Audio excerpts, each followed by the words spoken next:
In the underground facility of a morgue, a senior pathologist complains about the cleanliness of the room. He tells the associate to throw away the chemicals down the sink as they are covered in dust. The man looks at him in shock, as that would be a clear violation of the law. The head scientist threatens him with his job, which forces the man to empty the numerous bottles into the sewage. As time goes on, people begin noticing weird creatures inside the lake, but paying no attention to the possible consequences. A salaryman plans to commit suicide by jumping into the river, but before does, he notices a large shadow inside the water. Seeing that his coworkers are not aware of the danger, he tells them goodbye and proceeds to leap in. Gangdu is the son of a convenience store owner, and he's not very good at doing his job, falling asleep all the time. His father, Hee Bong, is unsatisfied with the son and tells him to wake up and take care of the costumers. Although Gangdu is lazy and quite useless, he loves his daughter very much even though she has a very low opinion of her father just like everyone else. They watch television together and cheers for Gangdu's sister, Nam Ju, who's a national archery champion competing for the first place. Suddenly, a news flash comes on that shows the body of the salaryman from before, but half of his body is missing, as if something bit him before he died. Hee Bong tells his son to get out and go back to work, as the customers are complaining about their orders. Gangdu brings the food to the people, but notices that everyone is staring at the river. They see a strange creature under the bridge and wonders what it can be. The animal begins moving, eventually dropping into the water. The people walk even closer to the river front and Gangdu throws a can of beer at the creature, which it quickly takes underwater. Everyone begins throwing garbage into the river as well, and soon the creature disappears, leaving nothing but trash in the water. Just when Gangdu is about to leave, he sees the giant creature on shore, charging towards the people and knocking them into the river. Everybody runs in fear while the monster continues to trample over the spectators and attacking them furiously.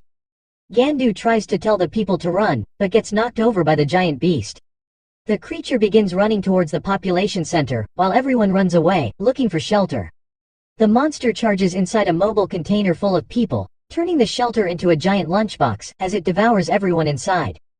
An American soldier tries to free the people with Gangdu, but the monster rushes out of the room that is now full of blood. They chase after the monster and tries their best to stop its destruction, but nearly gets killed as the soldier get wounded badly by the creature.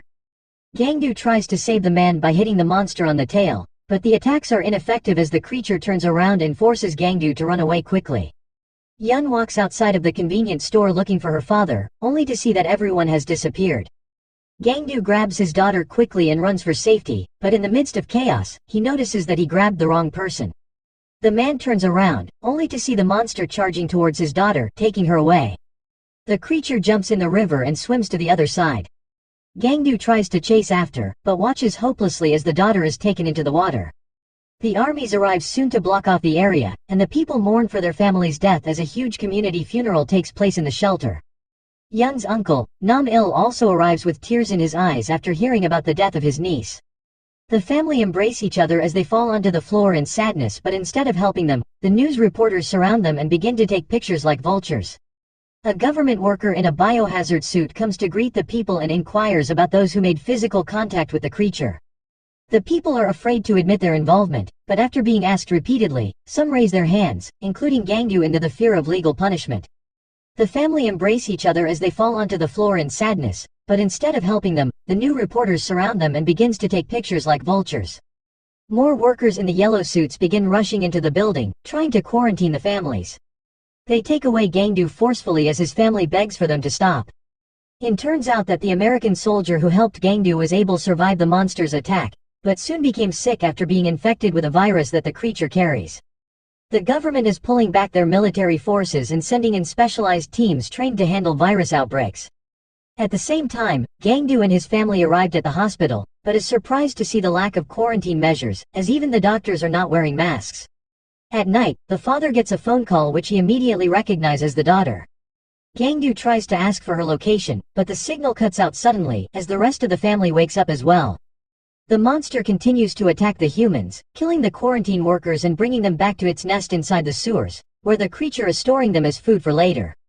Yun sneaks out from inside the opening of a drainage and examines the worker that the monster brought in, but the man died of drowning as he spits out water from his lungs. The girl manages to find a cell phone on the body, but it's not functional anymore after being submerged inside the river. Back in the hospital, Gangdu tries to convince the police that his daughter is alive, but the officer thinks that the man's crazy and wants the doctor to give him a psychiatric evaluation. Realizing that his daughter might begin starving soon, the family tries sneaking out from the hospital, but gets recognized immediately because of Gangdu's blonde hair. They run towards the elevator, then into the parking garage, where a vehicle driven by gangsters was arranged to pick them up. The family successfully escapes the hospital, as the police officer desperately chases them on foot.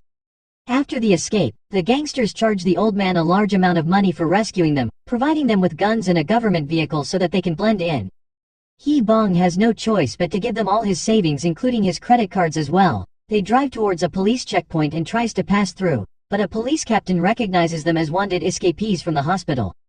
With no other choice, Hee-bong bribes the officer with the only money that they have left. The family begins searching for Yun inside every sewer system that they find on the maps that they were given, but the area is too large to cover and they have no clue as to where the girl is. Nam-il complains that they'll never find his niece this way as they are looking blindly, but his sister tells him to stop complaining as they have no other options. Suddenly, the family notices something moving ahead of them and prepares their guns to shoot. Nam-ju feels water drip on her in the ceiling, and they shoot multiple shots, only to realize that it was nothing. However, it turns out that there are two other boys hiding beside the walls, and they escape out of the sewers after nearly being killed by the family. The two boys are homeless, and the older brother decides to steal food from the nearest convenience store, which turns out to be the one that Gangdu owns on the beach. The younger boy, Si-ju, wants to take their money as well, but his brother stops him and tells him that that is wrong, as they are only taking things they need to survive. They head out with bags of food after ransacking the storage, only to see the monster charging towards them from under the bridge. The two runs quickly back towards the shelter, but the monster chases them closely behind as the boys run desperately for their lives. Moments later, Hee-bong goes back to their store, and sees that the doors have been forced open. He pays it no attention and the family continues to have their dinner while imagining that Yun was there with them as well. Meanwhile, the girl is trying to survive by gathering water from the sewers, but sees the monster approaching and quickly pretends to be dead. The creature drops off the boys he captured from earlier, and Yun notices that the younger brother is still alive. She tries her best to save the boy and protect him from the monster. After some time, Gangdu notices the creature standing outside their store, and the father tries to shoot the monster, but ultimately misses. It charges towards them and begins pushing on the structure, eventually flipping the whole place over, while the father continues to shoot. After the monster has stopped, the family moves out only to see it lying on the ground, apparently wounded by the gunshots. The uncle fires at the monster, which prompts it to run towards the river as the family continues their pursuit. However, they soon run out of bullets as the creature jumps into the river. Hee-bong tells everyone to stay back as Gangdu gives his father the gun with the last bullet. The monster begins swimming towards the family again, while Nam-ju tries shooting it with her arrows. The creature charges at the old man and he fires the gun, but it turns out that Gangdu miscalculated and there was nothing left to shoot. Hee-bong turns around and calmly tells his family to run as the creature tramples over him. It grabs Hee-bong by the leg and smashes him to the ground as everyone watches hopelessly. Gangdu runs towards the father's lifeless body and cries in pain, but they can't stay there for long as the police are heading this way as well. He tells the siblings to run away for the sake of finding Yun, and proceeds to cover his father's face with newspaper. Gangdu tries to leave as well, but is unable to overcome his grief and gets captured by the police officers.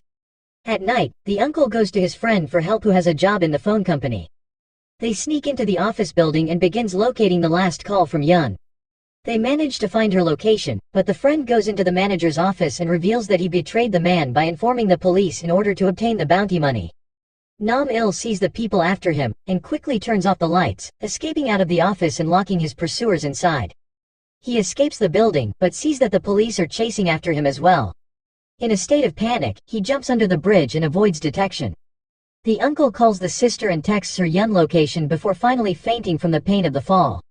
Namju notices her brother's message, and quickly runs towards the sewer that her niece is in. She goes under the bridge and towards the entrance, while calling Gangdu about her location. Suddenly, she sees the monster running towards her and tries to shoot, but gets knocked over into the ditches, which luckily prevents the beast from getting to her. After being informed about his daughter's location, Gangdu tries to escape the hospital, but is stopped by the doctors who continues to perform painful experiments on him. The leading researcher reveals that there is no virus, and that the government is simply using it to distract the people from the monster's origins. Gangdu overhears their conversation, which prompts the doctors to lobotomize the man in order to silence him. On the other side, Yun is trying to comfort the boy by asking him to think about what they'll eat after getting out. She creates a rope out of the clothing of the victims and ties a police baton at the end. The girl throws the rope on the platform and manages to make a rope ladder. Before they can escape, the monster comes back, which forces them into hiding. The two watches in disgust as the creature begins throwing up the bones of all the humans it devoured. The monster notices the children and tries to capture them, but is unable to as they hide inside the walls. At the same time, Gangdu takes a doctor hostage as he rushes to the outside of the building, only to see that the officers are relaxing and barbecuing like they're on vacation. He takes a vehicle by threatening to kill the hostage and rushes towards the location of his daughter. Nam-il also wakes up after being saved by a homeless man and manages to convince him to help in saving his niece. They use alcohol bottles and make numerous Molotov cocktails, preparing to fight the monster to the death. Yun wakes up after hiding from the monster's attacks, and notices that the boy is getting sick. She peeks outside and sees that the monster is sleeping. The girl tries running for the ropes, but is quickly ambushed by the beast, which grabs her and puts her back on the floor.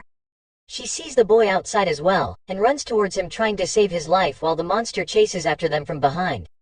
Gangdu arrives at the nest, only to see that it's filled with bones and that his daughter is nowhere in sight. Suddenly, he sees the monster pass by him from the top with an arm dangling from its mouth and proceeds to chase it with his sister, who's woken up as well. They follow the monster as it swims in the river towards the gathering of protesters on shore, complaining about the quarantine and the illegal experiments. However, the people quickly notice the monster coming towards them and runs in fear as they escape the area. The police begin shooting at the creature as it climbs on land, while the military positions the chemicals closer towards the monster. They release the gas into the area, which stuns the creature as it struggles in pain. Gangdu rushes towards the monster's mouth and tries to pull his daughter out. He manages to extract the girl, who's still holding on to the boy that she was trying to protect, and realizes that his daughter has died a long time ago. Gangdu carries the girl towards the family, and they cry as they embrace Yun's lifeless body. The man decides to take vengeance for his daughter and begins attacking the monster with a metal pole. Nam-il tries to help as well and throws the Molotov cocktails at the monster, chasing it away, but is not able to land any direct hits. The homeless man sneaks on top of the creature and begins pouring gasoline on it as it watches in confusion. Nam-ju prepares her arrow that she lit on fire and shoots at the monster, which covers it in flames. In a moment of chaos, the monster tries to run back into the water, but gets fatally stabbed by Gangdu, who is hiding behind the posts. The creature falls down with its last breath and dies while burning. Gangdu notices that the boy his daughter was trying to protect is still alive, and carries him to safety as he stares at the aftermath of the chaos. Sometimes later, Gangdu has adopted the boy like his own son, and the two have dinner while the news criticizes the government about their actions. They continue to reside in the convenience store by the river while the snow falls, indicating that winter is